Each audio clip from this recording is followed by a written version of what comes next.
Muito boa tarde, querido amigo, caro seguidor da nossa página no Instagram.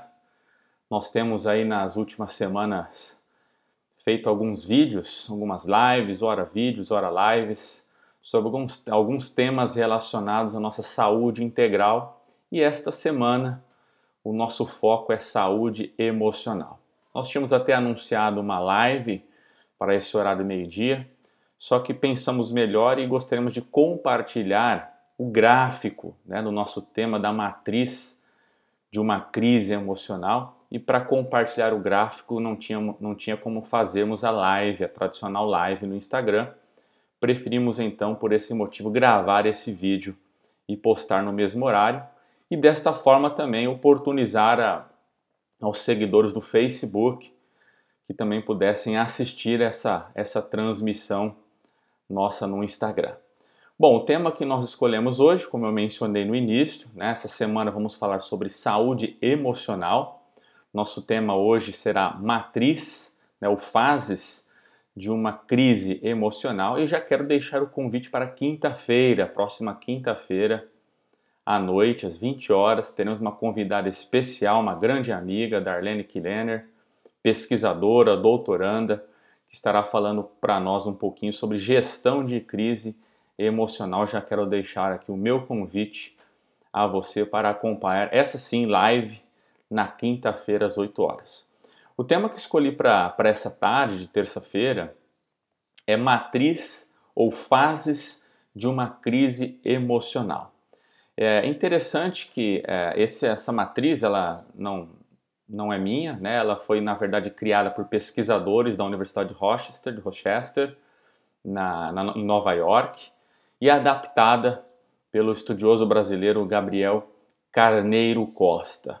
E eu queria passar para vocês então essa matriz das fases que qualquer crise emocional, então é um estudo esse que foi feito na universidade, qualquer crise emocional, qualquer crise, ela gera uma sequência de fases que todos nós passaremos. Eu gostaria de compartilhar com vocês, vou compartilhar aqui a minha tela. Então, essa matriz que vocês podem ver é um gráfico, onde no eixo X nós temos a linha do tempo e no eixo Y nós temos aí a nossa condição ou saúde emocional. Quanto mais alto estiver este pico, melhor estará a nossa saúde emocional. Quanto mais baixo estiver, pior estará a nossa saúde emocional. Só para nós aí entendermos um pouquinho a respeito desse gráfico. E toda crise, ela se inicia, na verdade, a sua pré-fase ou pré-etapa é a etapa do aviso, é a etapa da ameaça. O que seria essa etapa, que está aqui iniciando a nossa matriz, o nosso gráfico? É quando o episódio, a crise em si ainda não chegou até nós. Então, ou ela está em outro país, ou num lugar um pouco distante, ou ela ainda não aconteceu, mas existe uma ameaça, um aviso de que muito em breve há uma grande possibilidade daquela crise atingir a gente. Então essa é a primeira fase, no início da nossa matriz, quando ainda o nosso microambiente não foi impactado. Nós temos aqui algumas características deste momento. Geralmente é uma dualidade, na verdade, de opiniões. Nós temos as pessoas que encaram esse aviso, essa ameaça, como uma ameaça de fora, a pessoa se sente ameaçada, então gera uma ansiedade, um temor antecipado. E nós temos um grupo de pessoas que não se sente ameaçado, que diminui ali o problema, desqualifica a crise, fala, isso aqui nunca vai chegar até nós. Então nós temos esses dois grupos de pessoas quando nós temos a ameaça ou aviso de uma crise iminente. Na sequência, dando sequência aqui ao nosso gráfico, a nossa matriz, nós temos um pico, como vocês podem observar no gráfico, emocional para baixo, que é quando exatamente a crise acontece. Ela acontece para mim, para o indivíduo que está vivenciando esse gráfico. Esse gráfico ele é particular, ele acontece na vida de todos nós que passamos por crises. Então, quando o indivíduo, quando a crise ela chega em mim, então eu tenho um pico negativo aí de emoções, Em termos de negatividade, eu tenho esse pico para baixo no gráfico. E esse momento de crise, onde o evento, a crise acontece no meu microambiente, eu estou impactado pela crise, É um momento caracterizado por excesso de compartilhamento, né? Então, as redes sociais hoje, todo mundo opina sobre tudo, então começa a ter um monte de notícia a respeito da crise, né? Tem notícias que são verdadeiras, outras não, enfim, uma avalanche de informações e muitas delas desencontradas, causando então uma sensação de impotência, né? A pessoa fica meio perdida diante desse início, quando a crise ela de fato chega no indivíduo. Dando sequência, nós temos um momento aí que nós chamamos uma etapa de pânico ou negação. Então, eu começo a subir um pouquinho ainda, eu começo a subir no meu gráfico de emoção, porque a crise é um ponto mais baixo, e a fase seguinte eu tenho a fase de pânico ou negação. E aqui nós temos dois tipos de pessoas, ou dois tipos de reações. As pessoas que levam para o pânico, sentem pânico, ou seja, ansiedade, são pessoas que já vão observar, olhar lá para o futuro e pensar num final trágico, né? Pensa na pior consequência possível, pensando em termos de coronavírus, que é a crise que estamos passando. A pessoa já imagina estando doente, perdendo pessoas que ama, enfim, é uma fase de pânico, onde o final trágico muitas vezes é projetado por algumas pessoas. E esse tipo de pessoa que sofre esse pânico, ela também costuma compartilhar muito fake news. Interessante isso, né? Porque o nosso cérebro, ele procura, nós, né, inconscientemente procuramos comprovar que aquilo que nós estamos sentindo, essa sensação de tragédia iminente, ela é verdadeira. Então, o indivíduo que passa por essa situação de pânico, ele costuma compartilhar as piores notícias possíveis relacionadas à doença, né? A doença, ou no caso a crise, né? Aqui no nosso caso, ao coronavírus. E o outro grupo, a da negação, é aquele indivíduo que ele desqualifica o problema. Apesar de ele já ter passado o seu microambiente pela crise, ele ainda segue desqualificando, achando que é um exagero, tem o problema, mas também não é um problema tão grave assim, e ele tem até uma certa arrogância diante do evento crise. Então nós temos esses dois grupos de pessoas nessa segunda ou terceira etapa aí da nossa matriz da crise. Seguindo, nós temos a fase de desorientação. Essa fase ela é caracterizada pelo excesso de sugestões. Então a pessoa está em pânico, outras estão negando, a crise acabou de acontecer, né? Então a gente tem um momento em que muitas sugestões acontecem de todos os lados. O interessante é que até mesmo as pessoas da nossa confiança, né, médicos ou parentes, pessoas que nós confiamos e acreditamos, damos credibilidade, às vezes elas têm opinião divergente. Então, uma pessoa que a gente dá bastante confiança, ela fala uma coisa, e a outra pessoa que a gente também confia muito fala uma coisa na direção oposta relacionada àquela crise. Então, é um momento que a gente tem de desorientação e de falta de perspectiva muito grande, né? A gente tem muitos caminhos e fica em dúvida aí do que fazer, né? Uma fase aí, como o tópico apresenta, de desorientação. Na sequência, nós temos dentro da crise aí no gráfico um pico de positividade, né? É a fase do heroísmo ou altruísmo, e altruísmo na verdade, né? Essa fase, nós temos dois grupos de pessoas aqui. O heroísmo são aquelas pessoas que aparecem então no meio da crise com promessas vazias, com com soluções de falsa salvação, né, e até atos de bravura, né? São falsas, essa falsa solução ela acontece porque a verdadeira crise acabou de acontecer. Não tem como dar fim na crise ainda, está longe de terminar, mas essas pessoas vêm com soluções mirabolantes, promessas vazias, é o que nós chamamos de um grupo que parte uma fase de heroísmo.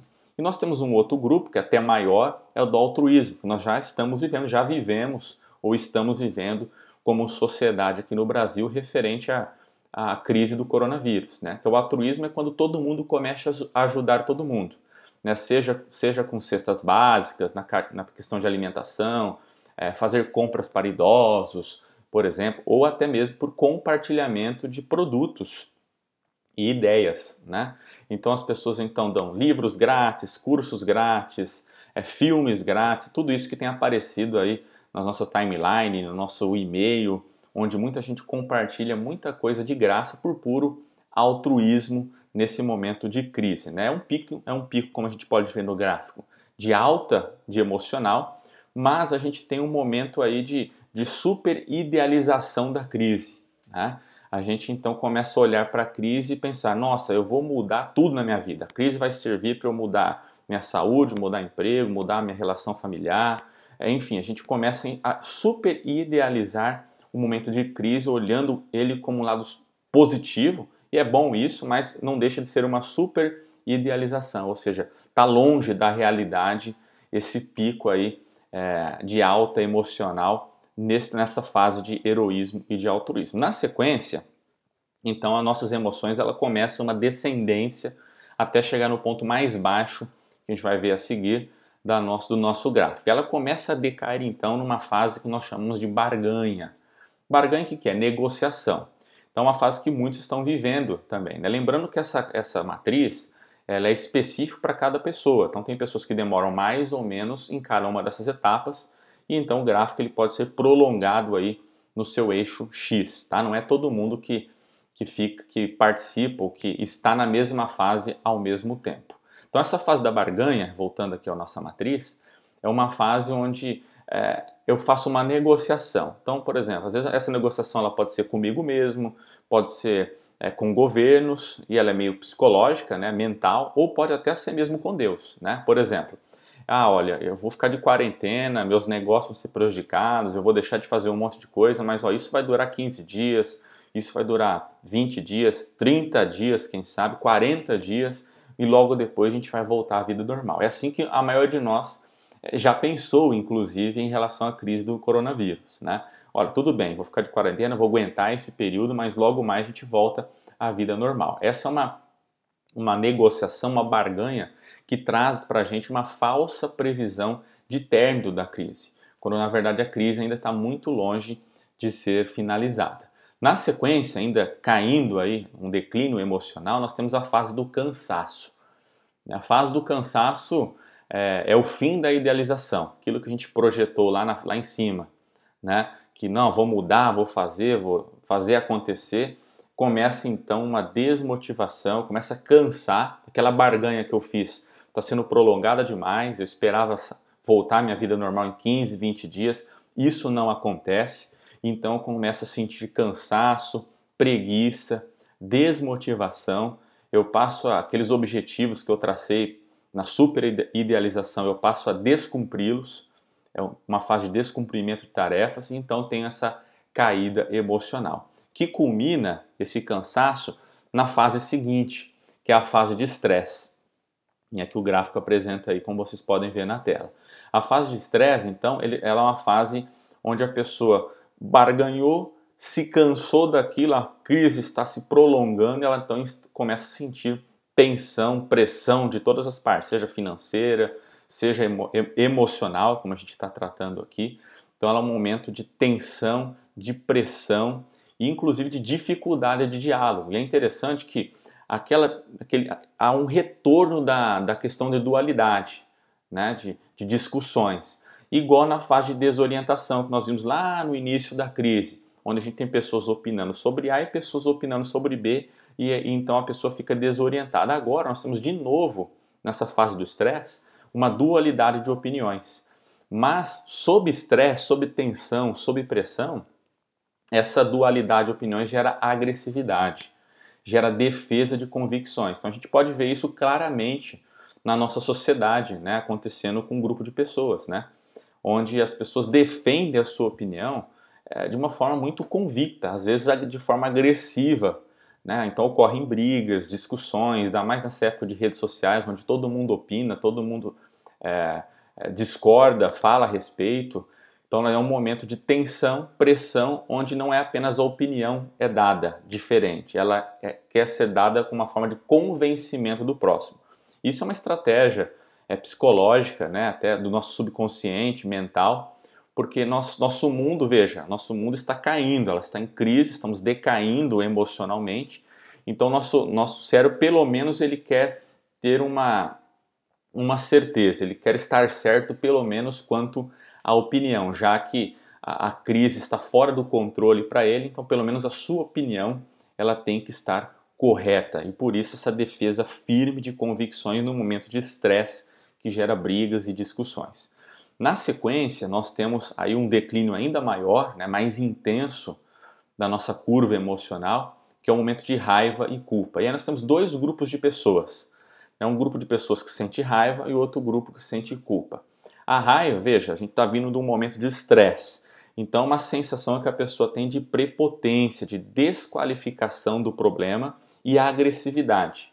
Então, o que a pessoa está fazendo? Veja, ela está convicta daquilo que ela acredita. E tem pessoas que continuam pensando o contrário. A gente pode até verificar isso na sociedade em termos até políticos, neste momento de crise. Não apenas em relação ao coronavírus, mas até em questões políticas. Vemos aí pessoas até de maneira um tanto quanto absurda, né, fazendo carreatas, no momento em que você pode estar suscetível, né, a pegar a doença. As pessoas estão se posicionando de uma forma tão firme, né, e tão bizarra, né, às vezes. Mas veja que tudo isso faz parte, né, olha que interessante, dessa matriz das fases de uma crise emocional. A pessoa não está, nem sabe por que ela está fazendo aquilo, ela está defendendo a sua convicção com unhas e dentes, né? Então ela nessa descida de raiva, o que ela está fazendo?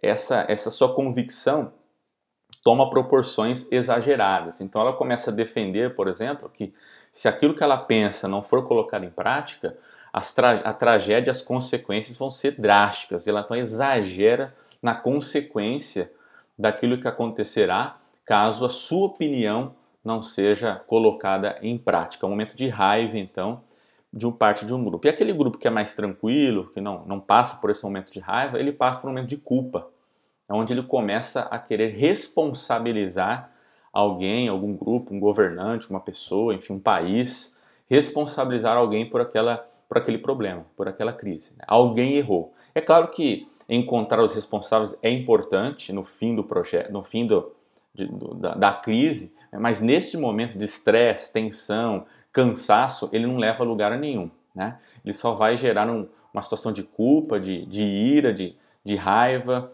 onde a pessoa vai procurar aí responsáveis, buscar evidências, tentar verificar punições para essas pessoas, quando na verdade no meio de uma crise isso não faz muito sentido. É claro que precisa ser verificado isso, mas posteriormente. Mas isso de fato acontece, essa questão de culpa, que às vezes também passa a ser uma culpa interior, né? A pessoa ela pensa, eu deveria ter feito uma provisão melhor de recursos, não deveria ter gastado nisso, naquilo, agora eu teria uma condição melhor, né, em meio a essa crise do coronavírus, que vai estar gerando uma crise econômica. Então tem também uma questão de culpa interna.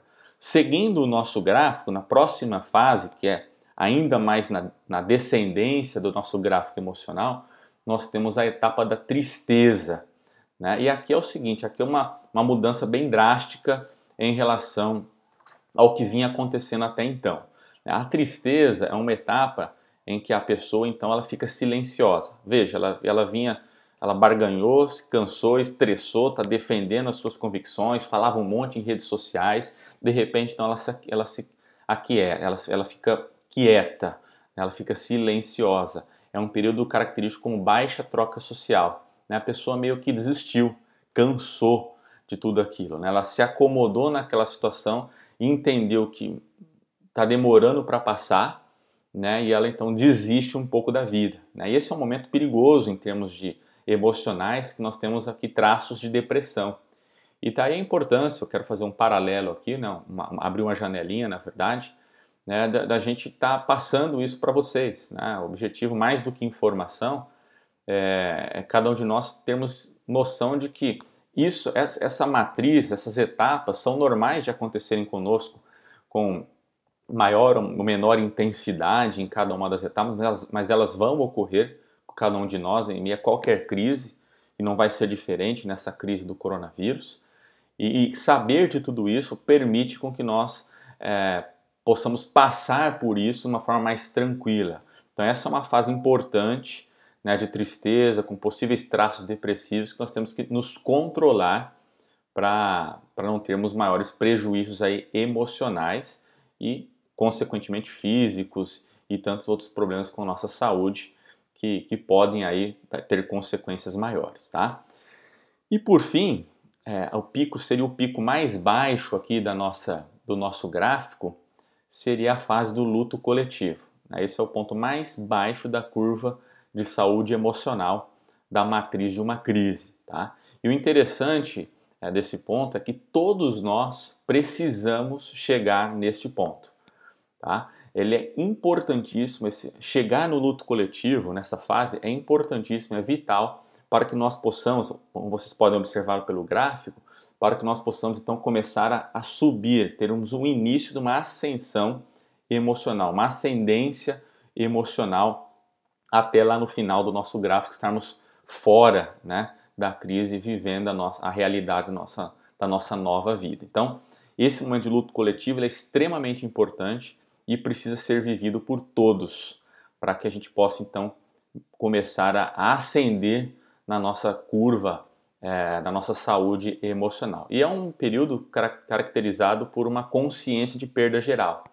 Então há uma quebra daquela ideia, né, que a gente viu nas etapas anteriores de raiva, estresse, cansaço, uma quebra do nós contra eles. Você então para de defender suas convicções, você já tinha parado de se manifestar tanto em redes sociais, em opinar na fase de tristeza, e agora você entende que na verdade estava todo mundo no mesmo barco, né, que não importa quem estava errado, quem estava certo, quem pensava A e B, está todo mundo perdendo um pouco. Uns perdendo vidas, outros perdendo familiares, outros perdendo dinheiro, perdendo a questão econômica, outros perdendo saúde, enfim, está todo mundo perdendo, está todo mundo no mesmo barco. Então essa sensação de luto coletivo, de consciência de perda geral, né, é extremamente importante para a retomada emocional numa crise, certo? Na sequência, então, iniciando essa retomada emocional, nós temos a fase de aceitação, né? Onde a gente tem o fim aí das emoções disfarçadas. Então, tudo aquilo que eu fui idealizando, fui disfarçando, fui barganhando, fui defendendo, agora que a gente viveu o luto coletivo, a gente começa a aceitar de que nós tínhamos emoções aí disfarçadas e começamos a viver mais a realidade, com um pouco mais de calma, com um pouco mais de olhar para o futuro. Na sequência, nós temos a fase da colaboração. Essa fase é muito parecida com o pico que nós temos lá em cima da fase de heroísmo, de altruísmo, né? Só que a diferença é que lá naquela fase de altruísmo e heroísmo, nós tínhamos um senso de superioridade. Então, eu tenho condições e vou ajudar quem não tem. Aqui na fase de colaboração, todo mundo já viveu o problema, né, maior. Todo mundo perdeu de alguma forma. Então, tem um senso maior de coletividade, né, um foco mais na união, onde eu tenho a ajuda, né, a solidariedade, a colaboração está mais focada no compartilhamento de ideias para que todos nós possamos sair melhor da crise, passar por aquilo da melhor forma. Na sequência, aí nós podemos ter uma pequena queda, é a chamada fase da memória do trauma. Essa fase ela pode acontecer, na verdade, em qualquer momento dessa subida emocional. Quando nós, em algum momento, nos relembramos por algum episódio, por alguma situação na família, ou alguma situação na cidade, ou de algum conhecido, nós nos relembramos do que passamos de forma intensa como crise há pouco tempo. Então nós temos emocionalmente, o que nós chamamos de memória do trauma, onde nós temos uma pequena caída que pode ocorrer ou não ocorrer, pode ocorrer mais do que uma vez, né, e pode ocorrer em intensidades diferentes, dependendo da pessoa, dependendo do que a pessoa está aí passando, certo? Seguindo as fases finais do nosso gráfico, né, de ascendência agora, nós temos a fase dos novos debates. Aqui nós temos debates, né, e opiniões, assim como nós temos na fase de raiva e culpa. Porém, agora nós não estamos mais num ambiente de tanto estresse, de tanta tensão, né? Já entendemos que a crise ela aconteceu, ela teve que acontecer, né? Já tivemos o luto coletivo, né? E naquela época, na época que estávamos discutindo com raiva, com culpa, nós estávamos debatendo um problema novo, uma crise nova com soluções antigas. Então não ia ter nenhuma solução razoável mesmo para a crise. Agora não, agora nós passamos o luto, já aceitamos, já estamos vivendo uma nova fase e agora nós passamos a debater, discutir debates que nunca foram feitos antes. Por exemplo, vou citar aqui na crise do 9/11, né? no 11 de setembro, na queda das Torres Gêmeas, naquele episódio drástico de terrorismo. Após esse fato, nós tivemos muitas revisões e mudanças de protocolos de segurança na aviação mundial, que antes nunca haviam sido debatidos, nunca foi necessário debater aqueles protocolos. Mas com aquela crise, com aquele acontecimento, neste momento da matriz da crise, eles discutiram esses novos protocolos e mudaram de forma significativa alguns desses protocolos. Assim também será conosco ali na frente da nossa crise. Acredito que a gente esteja aí entre a fase, dependendo da pessoa, entre a fase da barganha e a fase da raiva, culpa como nação. Nós estamos aí intercalando neste grupo da crise aqui do coronavírus, ainda estamos um pouco distantes do fim dela, mas ali na frente, nessa fase de novos debates, a gente vai poder então pensar com mais calma, rever valores e pensar em novas possibilidades surgindo a partir desses novos debates após a crise mais intensa, emocional principalmente falando, ter passado. Na sequência, nós temos a etapa de resiliência, as últimas 3 etapas aqui. Etapa de resiliência, que é uma etapa de mudança de crenças e pensamentos com foco no futuro, ou seja, eu aprendi, e de fato agora estou mudando não só uma atitude, mas mudando uma crença, um pensamento por aquilo que eu vivi na crise. Isso sim vai gerar uma mudança perceptível e para sempre, e duradoura. E esse momento tem um foco então no futuro. Na sequência nós temos uma fase na matriz de ação e adaptação, onde os nossos planos então temos novos planos de ação para as nossas atividades, nas mais variadas áreas nossas de relações profissionais, saúde. Temos um período de troca de experiências, onde o nosso foco agora passa a ser a vida real. Não aquela vida super idealizada no começo da crise. Não, eu vou mudar, vou fazer isso. Agora já uma crise, já uma mudança, uma perspectiva sob o ponto de vista mais realista, do que passou, do que eu aprendi e o que eu estou adaptando, que novos padrões eu estou adaptando aí, tanto sociais quanto de processos nessa minha nova vida. E por fim, a etapa que nós chamamos de novo sentido, que encerra a nossa matriz de crise, a nossa ascendência, onde nós estamos retomando a nossa vida, não da forma como ela era, isso é extremamente importante a gente falar isso, a gente até falou sobre isso na live da semana passada, a vida que nós conhecíamos anteriormente, ela não existe mais após uma crise dessa magnitude, e essa fase então do novo sentido, encerrando a matriz aqui de crise emocional, é uma fase então de consolidação dessas novas ideias, onde a gente então tem de fato o aprendizado com a crise. Então era isso que eu gostaria de compartilhar com vocês. Espero que nessa quase meia hora de vídeo, um pouquinho longo, mas eu gostaria de compartilhar essas ideias com vocês, esse estudo, para que vocês possam estar mais preparados, porque todos passaremos por cada uma dessas etapas. E conhecendo elas, nós teremos condições aí de passar de uma forma melhor, principalmente cuidando aí da nossa saúde emocional. Se você gostou, compartilhe este vídeo, essas ideias, a nossa página, que logo mais nós teremos outras palestras, outros temas relevantes, e deixo novamente o nosso convite para quinta-feira, às 20 horas, quando nós teremos no Instagram uma live com a nossa convidada Darlene Knenner, que irá então tratar não da parte teórica como tratamos hoje, mas da parte prática de como gerirmos esse momento que ainda estamos vivendo, ainda no furacão da crise, como gerir aí as nossas emoções. Um grande abraço e obrigado aí por acompanhar esse nosso vídeo.